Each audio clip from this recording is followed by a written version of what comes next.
Hi all welcome to footy arena. കഴിഞ്ഞ തവണത്തെ Ballon d'Or പുരസ്കാരം സ്വന്തമാക്കിയത് മാഞ്ചസ്റ്റർ സിറ്റിയുടെ സൂപ്പർ താരമായ റോഡ്രിയാണ്. അദ്ദേഹത്തിന്റെ പിൻഗാമിയായിക്കൊണ്ട് ഇത്തവണ ആരായിരിക്കും ബാലൻഡിയോർ നേടുക എന്നുള്ളതാണ് ഇനി ആരാധകർക്ക് അറിയേണ്ട കാര്യം.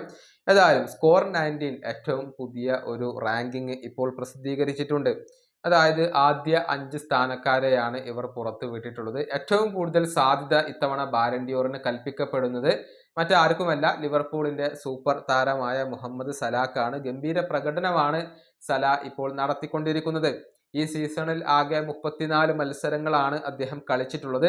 അതിൽ നിന്ന് 26 ഗോളുകളും 18 അസിസ്റ്റുകളും സ്വന്തമാക്കാൻ അദ്ദേഹത്തിന് കഴിഞ്ഞിട്ടുണ്ട് എന്ന് പറയുമ്പോൾ തന്റെ കരിയറിലെ തന്നെ ഏറ്റവും മികച്ച സമയത്തിലൂടെയാണ് മുഹമ്മദ് സല ഇപ്പോൾ കടന്നുപോയി കൊണ്ടിരിക്കുന്നത്.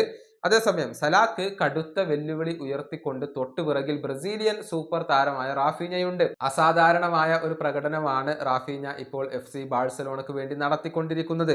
അതായത് ആകെ 34 മത്സരങ്ങൾ തന്നെയാണ് അദ്ദേഹം ഈ സീസണിൽ കളിച്ചിട്ടുള്ളത്. അതിൽ നിന്ന് 23 ഗോളുകളും 15 അസിസ്റ്റുകളും അദ്ദേഹം സ്വന്തമാക്കിയിട്ടുണ്ട് എന്ന് പറയുമ്പോൾ സലായും റാഫിഞ്ഞയും ഏറെക്കുറെ തുല്യരാണ് എന്ന് പറയേണ്ടി വരും. ചെറിയ ചില മാറ്റങ്ങളാണ് അവിടെ ഇപ്പോൾ അവശേഷിക്കുന്നത്. അതേസമയം കിലിയൻ എംബപ്പെ 3-ാം സ്ഥാനത്താണ് ഉള്ളത്.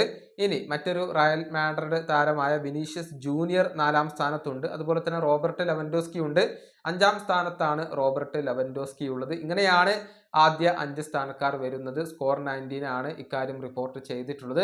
ഏതായാലും നിലവിൽ ഏറ്റവും കൂടുതൽ സാധ്യത കൽപ്പിക്കപ്പെടുന്നത് മുഹമ്മദ് സലാഖാണ്. പക്ഷെ റാഫീഞ്ഞയും അതുപോലെ തന്നെ ബാക്കിയുള്ള താരങ്ങളും അവിടെയുണ്ട്. ഈ സീസണിൽ ഇവരുടെ ക്ലബ്ബുകൾ എത്രത്തോളം കിരീടങ്ങൾ നേടുന്നു എന്നതിനെ ആശ്രയിച്ചായിരിക്കും ഈ ഒരു ബാലൻഡിയോർ പുരസ്കാര സാധ്യതകൾ നിലകൊള്ളുന്നത്. ഈ വീഡിയോയുടെ അവസാനിപ്പിക്കുന്നു. അടുത്ത വീഡിയോയുമായി വീണ്ടും കാണാം.